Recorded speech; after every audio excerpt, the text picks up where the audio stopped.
Swamp Thing issue 26, cover date July 1984. This is the second of the 3-issue story featuring the Demon.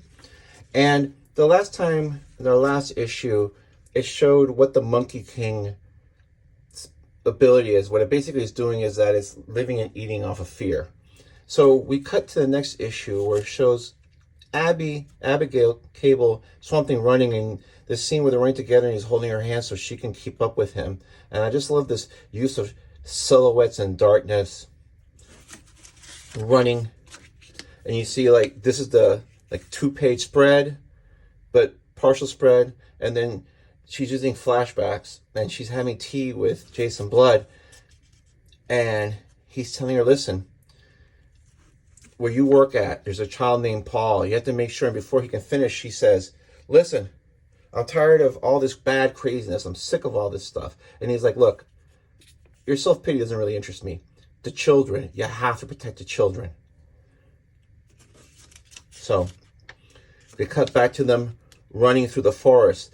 And this is where Alan Moore again slips in a little bit more of what the Swamp Thing can do without telling you, because they're running to this big tree, and instead of stopping and running around, the Swamp Thing just like stomps on it and just splits it apart. So he's showing superhuman strength, and she's like shocked that he could actually do it.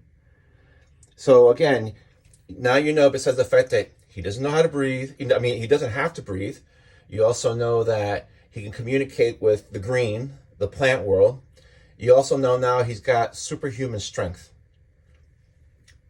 So they show them running, and then they go to the outside of where Abby works, Elysium Lounge, the Center for Autistic Children.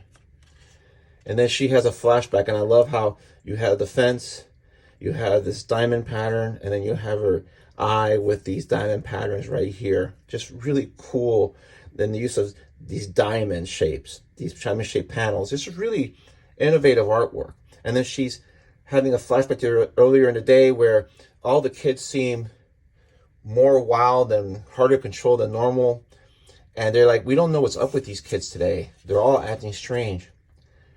And then Abby talks to the director, says, look, all these kids drew variation of the same thing, the monkeys, which is what Paul was shown to talk about and draw. But now all the kids are doing it. And she's like, only one that showed was Paul. So she comes by and talks to Paul, and Paul is like, Abigal. You know you'll die pretty soon, huh? And he goes, it'll just scare you to death. Death. So he's doing that thing where his autism, one of his characteristics is that he keeps spelling certain words out. And he's telling her about the Monkey King. But he says that nobody believes me. Because Paul is telling everybody, but nobody believes him. So he's talking about himself in the third person. So you find out that she believes him now, and they're at the gate. Swamp Thing just breaks down this fence, and there's a flashback where Abigail has just, I guess, come back from work, but now she's going to go out again, and her husband, Matt, is jealous. He's pissed off. He's like, look, those kids need me. And he's like, well, what if I need you? And then he says, or is Florence Nightingale above that kind of stuff? Like, I guess he just wants to get busy with her. And she just gets really pissed. She just gives him that look. And if you've ever been in a relationship with a woman, or you've ever been married, you know that look. That look is not a good look to get if you're a guy from a woman. Trust me. And so he's like, hey, look, I'm sorry. Hey, listen, I don't want you walking. Take the car. She's like, forget it. I'll just walk. So she's just pissed off. I mean, even he knows. He's like, oh, yeah, I kind of, I stepped on, I effed up on that one.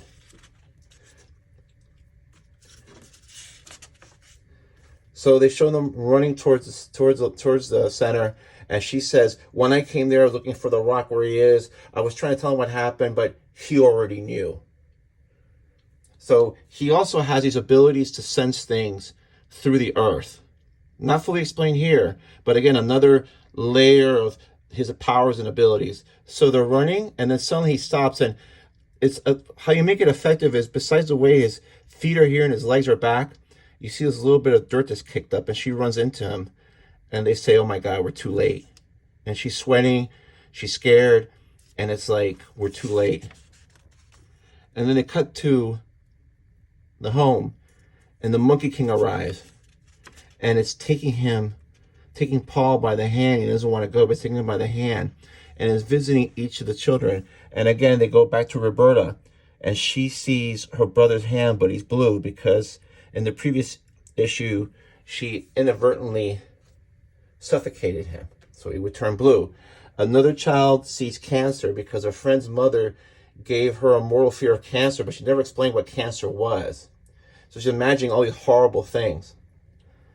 And then he visits girl Jessica, and he says her fear drove it into a frenzy. And so the Swamp Thing sees this, just rips open the doors, and he comes in, and again, whatever you fear the most is what you see. The shape C sees is a guy that looks like an adult male, says, "Mommy needn't know. Mommy needn't know." And you realize that her fear is because her father sexually abused her. So it's not explicitly said. It's very subtly stated, but it's there. So again, they're kind of pushing that envelope of what you can get away with in Big Two Comics, or the Comics Code Authority seal. Still here. It won't last forever, trust me. And other people seeing these monsters, and there's all this calamity going on, and then suddenly you cut out to outside and the demon arrives. Jason Blood is the human host we saw last issue, is the human host of a being called the demon.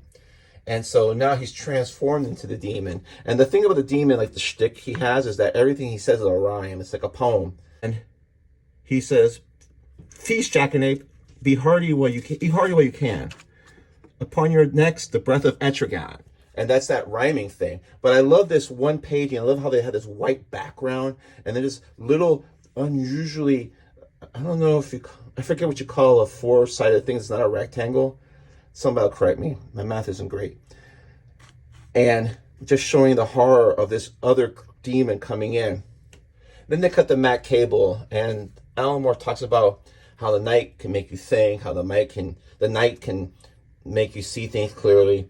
Matt Cable's a drunk. He takes a big swig of booze, goes in the car, drives. He's like, "Oh, the night can make you see it clearly. The night can make you brave, but the night can't make you sober." And he's driving drunk, and he crashes into this horrific auto crash. And that's the end of the issue.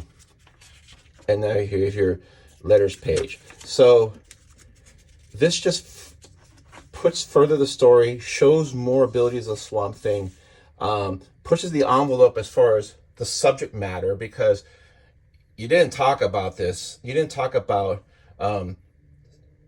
sexual abuse of parents upon their kids, pedophiles. You really didn't talk about it at all in this day and age. But he's talking about, Alan Moore's talking about it here, and DC's letting him do it. So it's pretty interesting. And the next issue is the end of this 3-issue arc featuring the Demon, the Monkey King, and Swamp Thing.